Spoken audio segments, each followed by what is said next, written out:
اللہ من الشیطان الرجیم بسم اللہ الرحمن الرحیم۔ السلام علیکم دوستو، امید کرتا ہوں آپ سب بخیر و عافیت سے ہوں گے۔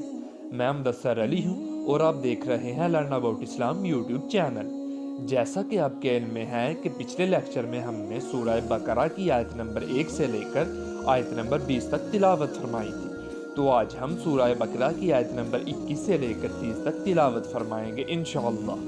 ان آیات میں اللہ نے اپنے بندوں کو اپنی بندگی کرنے کے احکام بیان فرمائے ہیں اور اس کے بعد اپنے احسانات یاد کروائے ہیں، اور ان مشرکین عرب کا رد کیا ہے جو اس قرآن کو اللہ کا کلام ماننے سے انکار کرتے تھے۔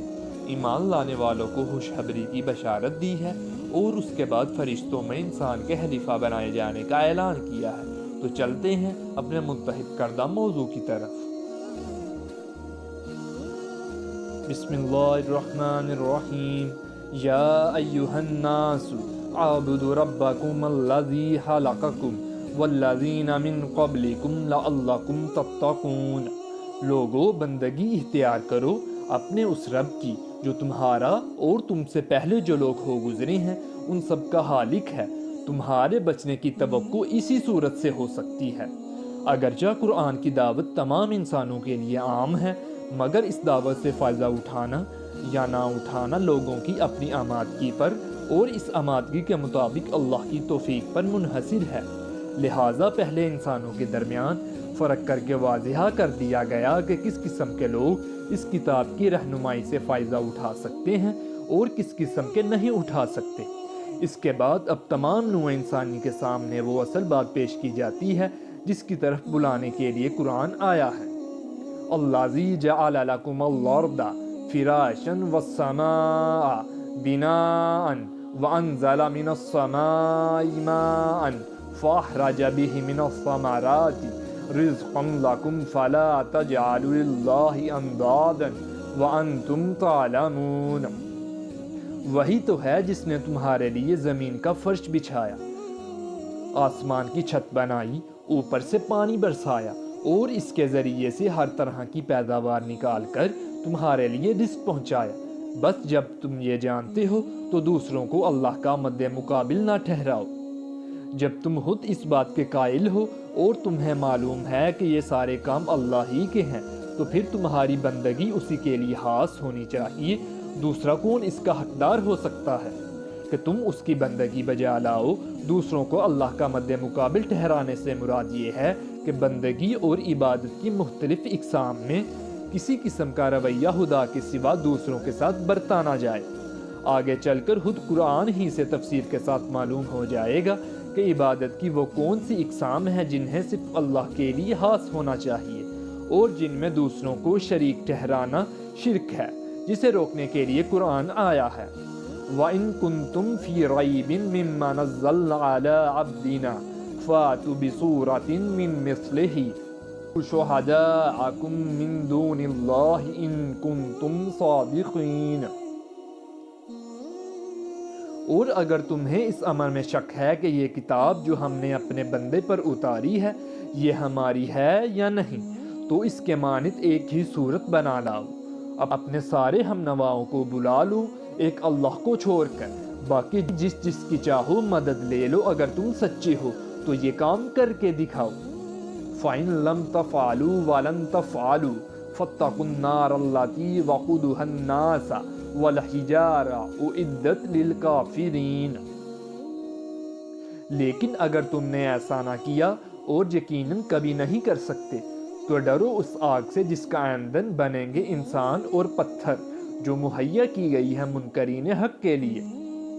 اس سے پہلے مکے میں کئی بار یہ چیلنج دیا جا چکا تھا کہ اگر تم اس قرآن کو انسان کی تصنیف سمجھتے ہو تو اس کی مانند کوئی کلام تصنیف کر کے دکھاؤ۔ آ رہا ہے کہ وہاں صرف تم ہی دوزخ کا ایندھن نہ بنو گے، بلکہ تمہارے وہ بت بھی وہاں تمہارے ساتھ ہی موجود ہوں گے جنہیں تم نے اپنا آقا اور معبود بنا رکھا ہے۔ اس وقت تمہیں خود ہی معلوم ہو جائے گا کہ خدائی میں یہ کتنا دخل رکھتے ہیں۔ وَبَشِّرِ الَّذِينَ آمَنُوا وَعَمِلُوا الصَّالِحَاتِ أَنَّ لَهُمْ جَنَّاتٍ تَجْرِي مِن تَحْتِهَا الْأَنْهَارُ كُلَّمَا رُزِقُوا مِنْهَا مِن ثَمَرَاتٍ رزقا قالوا هذا الذي رزقنا من قبل وأوتوا به متشابها ولهم فيها أزواج مطهرة وهم فيها خالدون۔ اور اے پیغمبر، جو لوگ اس کتاب پر ایمان لے آئیں اور اس کے مطابق اپنے عمل درست کر لیں، انہیں خوشخبری دے دو کہ ان کے لیے ایسے باغ ہیں جن کے نیچے نہریں بہتی ہوں گی۔ ان باغوں کے پھل صورت میں دنیا کے پھلوں سے ملتے جلتے ہوں گے۔ جب کوئی پھل انہیں کھانے کو دیا جائے گا تو وہ کہیں گے کہ ایسے ہی پھل اس سے پہلے دنیا میں ہم کو دیے جاتے تھے۔ ان کے لیے وہاں پاکیزہ بیویاں ہوں گی اور وہ وہاں ہمیشہ رہیں گے، اور اجنبی پھل نہ ہوں گے جن سے وہ نامانوس ہوں۔ شکل میں انہی پھلوں سے ملتے جلتے ہوں گے جن سے وہ دنیا میں آشنا تھے، البتہ لذت میں وہ ان سے بدرجہ زیادہ بڑھے ہوئے ہوں گے۔ دیکھنے میں مثلاً آم اور انار ہی جیسے ہوں گے۔ اہل جنت ہر پھل کو دیکھ کر پہچان لیں گے کہ یہ آم اور یہ انار ہے، مگر مزے میں دنیا کے آموں اور اناروں کو ان سے کوئی نسبت نہ ہوگی۔ عربی متن میں ازواج کا لفظ استعمال ہوا ہے جس کے معنی ہے جوڑے، اور یہ لفظ شوہر اور بیوی دونوں کے لیے استعمال ہوتا ہے۔ شوہر کے لیے بیوی زوج ہے اور بیوی کے لیے شوہر زوج ہے، مگر وہاں یہ ازواج پاکیزگی کی صفت کے ساتھ ہوں گے۔ اگر دنیا میں کوئی مرد نیک ہے اور اس کی بیوی نیک نہیں تو آخرت میں ان کا رشتہ کٹ جائے گا اور اس نیک مرد کو کوئی دوسری نیک بیوی دے دی جائے گی۔ اگر یہاں کوئی عورت نیک ہے اور اس کا شوہر بد، تو وہاں وہ اس برے شوہر کی صحبت سے خلاصی پا جائے گی، اور کوئی نیک مرد اس کا شریک زندگی بنا دیا جائے گا۔ اور اگر یہاں کوئی شوہر اور بیوی دونوں نیک ہیں تو وہاں ان کا یہی رشتہ ابدی اور سرمدی ہو جائے گا۔ لا يستحی ان یضرب مثلا ما بعضة فما فوقها فأما الذين آمنوا فيعلمون أنه الحق من ربهم وأما الذين كفروا فيقولون ماذا أراد الله بهذا مثلا يضل به كثيرا ويهدي به كثيرا وما يضل به إلا الفاسقين۔ ہاں، اللہ اس سے ہرگز نہیں شرماتا کہ مچھر یا اس سے بھی کسی حقیر تر چیز کی مثال دے۔ جو لوگ حق بات کو قبول کرنے والے ہیں وہ انہی تمثیلوں کو دیکھ کر جان لیتے ہیں کہ یہ حق ہے اور جو ان کے رب کی طرف سے آیا ہے، اور جو ماننے والے نہیں وہ انہیں سن کر کہنے لگتے ہیں کہ ایسی مثالوں سے اللہ کو کیا سروکار۔ اس طرح اللہ ایک ہی بات سے بہتوں کو گمراہی میں مبتلا کر دیتا ہے اور بہتوں کو راہ راست دکھاتا ہے، اور گمراہی میں وہ انہی کو مبتلا کرتا ہے جو فاسق ہیں۔ یہاں ایک اعتراض کا ذکر کیے بغیر اس کا جواب دیا گیا ہے۔ قرآن میں متعدد مقامات پر توضیح مدعا کے لیے مکری، مکھی، مچھر وغیرہ کی جو مثالیں دی گئی ہیں ان پر مخالفین کو اعتراض تھا کہ یہ کیسا کلام الہی ہے جس میں ایسی حقیر چیزوں کی تمثیلیں ہیں۔ وہ کہتے تھے کہ اگر یہ خدا کا کلام ہوتا تو اس میں یہ فضولیات نہ ہوتی۔ جو لوگ بات کو سمجھنا نہیں چاہتے، حقیقت کی جستجو ہی نہیں رکھتے، نگاہیں تو بس ظاہری الفاظ میں اٹکی رہتی ہیں، اور وہ ان چیزوں سے الٹے نتائج نکال کر حق سے اور زیادہ دور چلے جاتی ہیں۔ عکس اس کے جو خود حقیقت کے طالب ہیں اور صحیح بصیرت رکھتے ہیں، ان کو انہی باتوں میں حکمت کے جوہر نظر آتے ہیں، اور ان کا دل گواہی دیتا ہے کہ ایسی حکیمانہ باتیں اللہ ہی کی طرف سے ہو سکتی ہیں۔ الذین ینقضون عہد اللہ من بعد میثاقہ ویقطعون ما امر اللہ بہ ان یصلی ویفسدون فی الارض اولئک ھم الخاسرون۔ اللہ کے عہد کو مضبوط باندھ لینے کے بعد توڑ دیتے ہیں۔ اللہ نے جسے جوڑنے کا حکم دیا اسے کاٹتے ہیں اور زمین میں فساد برپا کرتے ہیں۔ حقیقت میں یہی لوگ نقصان اٹھانے والے ہیں۔ شاہ اپنے ملازموں اور رعایا کے نام جو فرمان یا ہدایات جاری کرتا ہے ان کو عربی محاورے میں عہد سے تعبیر کیا جاتا ہے۔ ان کی تعمیل رعایا پر واجب ہوتی ہے۔ یہاں عہد کا لفظ اسی معنی میں استعمال ہوا ہے۔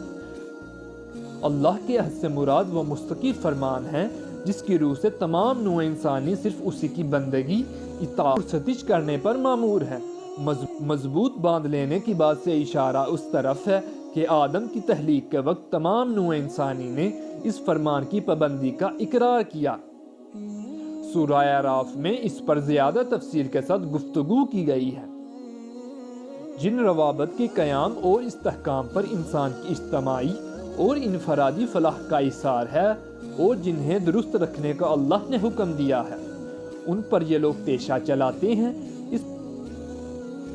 اس مختصر جملے میں اس قدر وسعت ہے کہ انسانی تمدن و اخلاق کی پوری دنیا پر جو دو آدمی کے تعلق سے لے کر عالمگیر بین الاقوامی تک پھیلی ہوئی ہیں، صرف یہی ایک جملہ باری ہے۔ روابط کو کاٹنے سے مراد محض تعلقات انسانی کا انقطاع نہیں، تعلقات کی صحیح اور جائز صورتوں کے سوا جو صورتیں بھی اختیار کی جائیں گی وہ سب اسی ذیل میں آ جائیں گی، کیونکہ ناجائز اور غلط روابط کا انجام وہی ہے جو قطع روابط کا ہے، یعنی بین الانسانی معاملات کی خرابی اور نظام اخلاق و تمدن کی بربادی۔ 3 جملوں میں فسق اور فاسق کی مکمل تعریف بیان کی گئی ہے۔ خدا اور بندے کے تعلق اور انسان کے تعلق کو کاٹنے یا بگاڑنے کا لازمی نتیجہ فساد ہے، اور جو اس فساد کو برپا کرتا ہے وہی فاسق ہے۔ کیف تکفرون باللہ وکنتم امواتا فاحیاکم ثم یمیتکم ثم یحییکم ثم الیہ ترجعون۔ تم اللہ کے ساتھ کفر کا رویہ کیسے اختیار کرتے ہو، حالانکہ تم بے جان تھے، اس نے تم کو زندگی عطا کی، پھر وہی تمہاری جان سلب کرے گا، پھر وہی تمہیں دوبارہ زندگی عطا کرے گا، کی طرف تمہیں پلٹ کر جانا ہے۔ هو الذی خلق لکم ما فی الارض جمیعا ثم استوى الی السماء فسوہن 7 سماوات وهو بكل شیء علیم۔ وہی تو ہے جس نے تمہارے لیے زمین کی ساری چیزیں پیدا کی، پھر اوپر کی طرف توجہ فرمائی اور 7 آسمان استوار کیے، اور وہ ہر چیز کا علم رکھنے والا ہے۔ 7 آسمانوں کی حقیقت کیا ہے، اس کا تعین مشکل ہے۔ انسان زمانے میں آسمان یا الفاظ دیگر ماورائے زمین کے متعلق اپنے مشاہدات یا قیاسات کے مطابق مختلف تصورات قائم کرتا رہا ہے جو برابر بدلتے رہے ہیں، لہٰذا ان میں سے کسی تصور کو بنیاد قرار کے ان الفاظ کا مفہوم متعین کرنا صحیح نہ ہوگا۔ بس مجملاً اتنا سمجھ لینا چاہیے کہ یا تو اس سے مراد یہ ہے کہ زمین سے ماورا جس قدر کائنات ہے اسے اللہ نے 7 محکم طبقوں میں تقسیم کر رکھا ہے، یا یہ کہ زمین اس کائنات کے جس حلقے میں واقع ہے وہ 7 طبقوں پر مشتمل ہے۔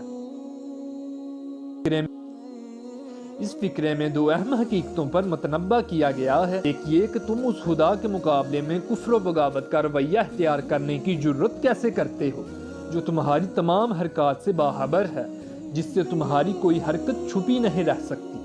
دوسرا یہ کہ جو خدا تمام حقائق کا علم رکھتا ہے، جو در حقیقت علم کا سرچشمہ ہے، اس سے منہ موڑ کر بجز اس کے کہ تم جہالت کی تاریکیوں میں بھٹکو اور کیا نتیجہ نکل سکتا ہے، سوا علم کا اور کوئی منبع ہی نہیں، جب اس کے سوا اور کہیں سے وہ روشنی مل ہی نہیں سکتی جس میں تم اپنی زندگی کا راستہ صاف دیکھ سکو، تو آخرکار اس سے روگردانی کرنے میں کیا فائدہ تم نے دیکھا ہے۔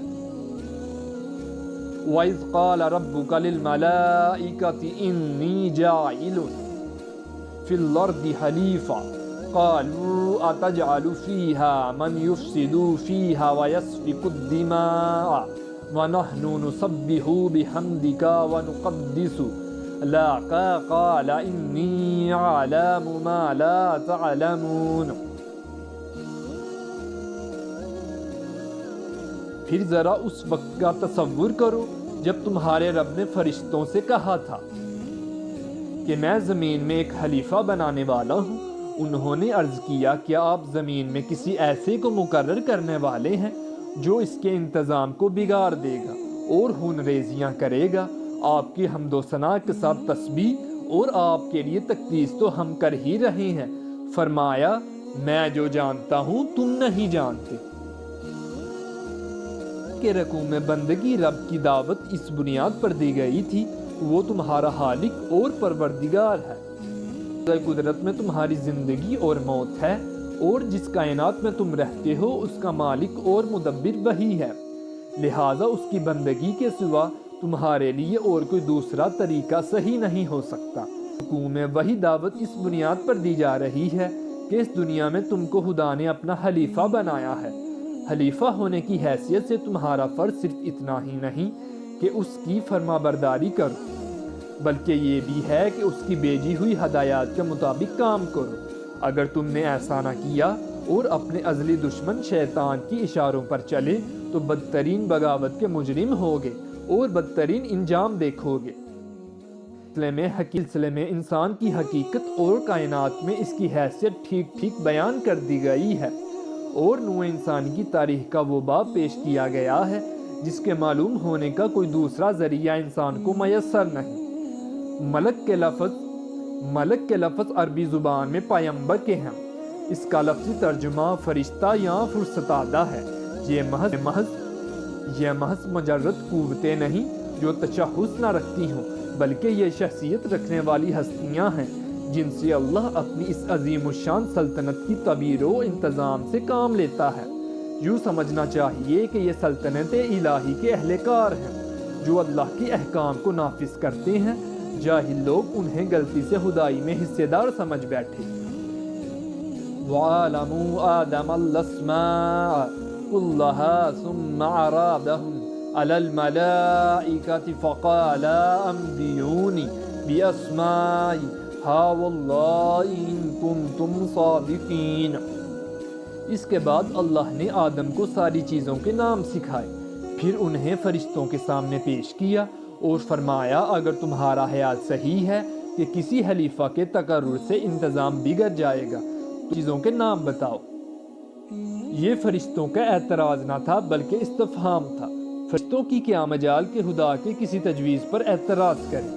وہ خلیفہ کے لفظ سے یہ تو سمجھ گئے تھے کہ اس زیر تجویز مخلوق کو زمین میں کچھ اختیارات سپرد کیے جانے والے ہیں، مگر یہ بات ان کو سمجھ میں نہیں آتی تھی کہ سلطنتی کائنات کے اس نظام میں کسی با اختیار مخلوق کی گنجائش کیسے ہو سکتی ہے، اور اگر کسی کی طرف سے کچھ ذرا سے بھی اختیارات منتقل کر دیے جائیں تو سلطنت کے جس حصے میں بھی ایسا کیا جائے گا ان کا انتظام خرابی سے کیسے بچ جائے گا۔ اسی بات کو وہ سمجھنا چاہتے تھے۔ ان کا مدعا یہ نہ تھا کہ خلافت ہمیں دی جائے، ہم اس کے مستحق ہیں، بلکہ مطلب یہ تھا کہ حضور کے فرامین کی تعمیل ہو رہی ہے، آپ کے احکام بجا لانے میں ہم پوری طرح سرگرم ہیں۔ مرضی مبارک کے مطابق سارا جہان پاک صاف رکھا جاتا ہے، اور اس کے مطابق آپ کی حمد و ثنا اور آپ کی تسبیح و تقدیس بھی ہم خدام ادب کر رہے ہیں۔ اب اس چیز کی ہے کہ اس کے لیے ایک خلیفہ کی ضرورت ہو، ہم اس کی مصلحت نہیں سمجھ سکے۔